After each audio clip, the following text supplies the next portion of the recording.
Welcome to the lecture on exercise and psychological well-being.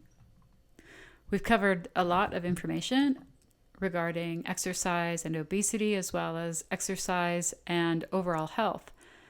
And I hope that you were surprised to find that being fit, regardless of your body composition, is a greater predictor in the reduction of chronic illnesses and early mortality.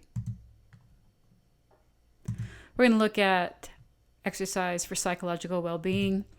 We're going to focus mostly on the reduction of anxiety and depression.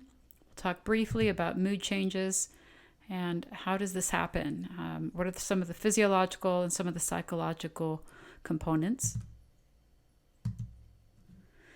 Touch briefly on personality, cognition, which is a very important topic in today's society with our aging population, and then touch slightly on exercise and sleep. Quality of life, of course, is enhanced through regular exercise, but we know that because we are kinesiologists. And then some special cases in this topic. Very briefly talk about the runner's high or the flow state, which I think is a terribly interesting topic, and I hope that you will continue to learn more about that. There's a great book called Rise to Superman. You can get that on Amazon, and it's a fantastic book about extreme sports and the flow state. And then just briefly, how do you use exercise, an exercise prescription, and can that be used with medications and other therapies? Okay, so let's take a look at depression by the numbers. We are evidence-based practitioners, and so we are data-driven. According to the World Health Organization, between 1990 and 2013, there was a 50% increase in the incidence globally of depression and anxiety, and that's 416 to 615 million people. Now, I always ask myself, is that because we've become better at diagnosing depression? Are more people reporting it than didn't before? And I don't have the answer to those questions. However, due to the large increase in all populations, I do believe that depression and anxiety are on the rise. Approximately 10% of the world population, and at some point 20% or 1 in 5 people will be impacted by depression and or anxiety. And it accounts actually for 30% of the non-fatal disease global burden. And that's by the World Health Organization, so in 80% of the nations in the world. But that's also true for the United States. That's our percentage too. So actually 30% of all days of hospitalization are due to mental health complaints. As far as dollar costs, which again we hate to talk about, but we've got to talk about it. In the United States, it's estimated now that we're looking at $210 billion per year. Now, I updated these slides today before recording, and my previous slide said $45 billion, so I'm guessing we have some new information. Now, only 40% of those are directly related to the actual depression, which means that 60% can be attributed to loss of income, loss of productivity, sometimes described as loss of productivity, but also to comorbidities. So an awful lot of the healthcare cost for someone experiencing depression or anxiety comes up in comorbidities. Maybe they have trouble with sleep. Maybe they have digestive troubles or ulcers or back pain. But the root cause of that is likely their depression. So it's an interesting number. However, for each dollar spent, it is estimated that $4 is saved, so it's a pretty good investment. According to the analysis group, for every $1 spent on direct costs of major depressive disorder, and major depressive disorder is depression that has been diagnosed, typically by a healthcare professional, and there's a couple of different assessments that are done. Anyway, we see that 40 cents of that dollar spent on prescription medication, 36 cents on outpatient treatment, and I guess that would be like psychotherapy, counseling, 18 cents inpatient treatment, and 6 cents on the ER/other. Now I'm always curious when I see that word other. In this case, I would almost be willing to bet that other would include some type of exercise intervention because you don't see it in that list. For each dollar spent on major depressive disorder, there appears to be a much higher cost, $6.60. And a bunch of that is for the comorbidities I'd mentioned before, but also workplace. So workplaces have expenses when an employee can't come to work or maybe isn't working at their full efficiency. But we do see that workplaces are greatly impacted by major depressive disorder. And then we also see the suicide-related cost. And according to the analysis group, there was a 12% increase in major depressive disorder diagnosis in the adult population between 2005 and 2010, and that direct costs increased as well. Now, I thought a couple of times about whether or not I should include this in the lectures. However, this is my current area of research, depression in college students. And I was alerted to this higher rate of depression in college students visiting with one of the folks over at the medical school, the director of wellness and integrative medicine. And I asked her why they created this position, because truthfully, I'd never heard of a director of wellness in a medical school, and I was pretty impressed. She informed me that depression and suicide rates are very high in medical schools, and our medical school, our UNLV medical school, was aware of this and was working proactively so that we can keep an eye on and maybe eradicate that for our students. I was curious, so I began to look at the research on college students and did find, indeed, that college students appear to have a much higher level of depression than adults that are not in college. So here's a graph for you that I've created.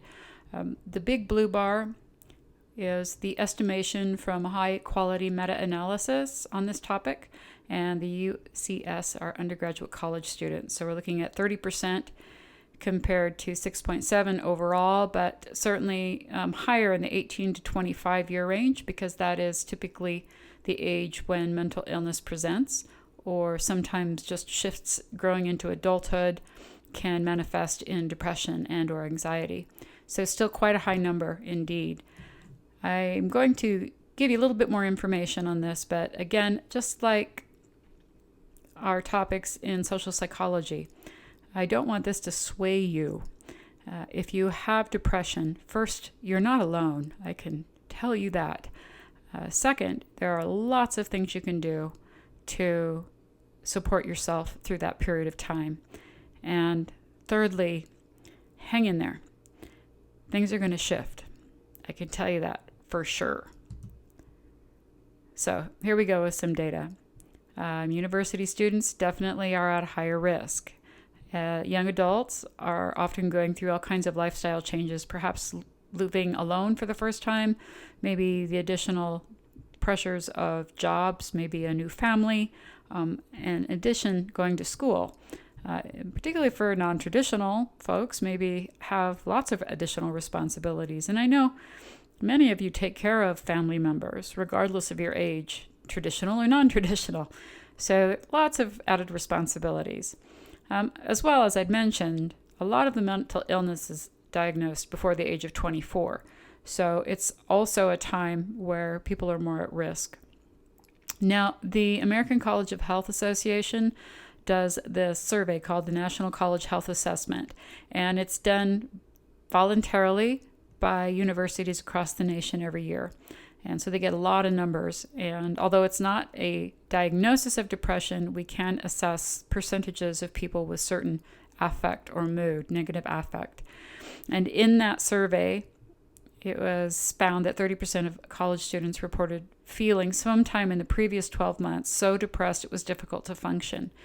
So if you've ever felt that way, I can tell you at least you are in good company. And most disturbing, I think, is that 7% of these folks had seriously considered suicide, which, is certainly a whole nother topic. And I know that it's a sensitive topic for all of us. And I can tell you that there's always, always another answer. Always. Depression can certainly lead to increased risk-taking behaviors, and that can result in some devastating effects for your life and certainly your college education.